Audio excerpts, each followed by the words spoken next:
सिंध हुकूमत ने कल से नवी जमात से यूनिवर्सिटी तक तालीमी इदारे खोलने का ऐलान कर दिया, जबकि कारोबार के औकात कार में भी रात 8 बजे तक बढ़ा दिया गया। इस हवाले से शहरियों ने खुशी का इजहार किया है।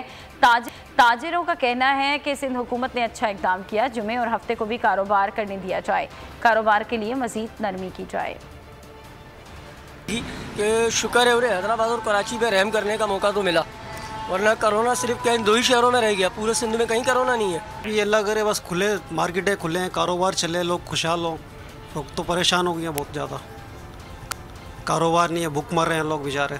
नहीं, इस फैसले से हम काफ़ी मुतमईन हैं और इससे हमें काफ़ी ज़्यादा टाइम भी मिल गया आगे का, क्योंकि 6 बजे की टाइमिंग की वजह से ज़्यादा ट्रैफिक भी हो जाता था और हम अपना काम भी कंप्लीट नहीं कर पाते थे। मैं ये कहता हूँ कि जो लॉकडाउन लगाया है हफ्ता इतवार का, इसको भी खुलना चाहिए। इससे बहुत मुतासिर हो रहा है हमारा हैदराबाद ख़ास तौर पे। ये फैसला बहुत अच्छा किया, ये जिन्होंने अभी 8 बजे का टाइम किया, ये अच्छा फैसला है।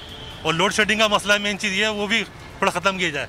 कारोबारी टाइम के अंदर लोड शेडिंग हो रही है। ये 8 बजे का टाइम किया है, बहुत अच्छा है कारोबार के हिसाब से। तो इससे रोज़गार जो नए बेरोज़गार कर रहे थे, शाम के टाइम रेडियाँ लगाते थे, उनके लिए भी बहुत फ़ायदेमंद हो चुका है। ये जो हुकूमत ने फैसला किया ये बेहतरीन किया। और दूसरी बात ये है मेरे भाई, दूसरी बात ये है कि गरीब आदमी का भी सोचे। गरीब आदमी को भी हुकूमत को चाहिए भाई कुछ ना कुछ करे।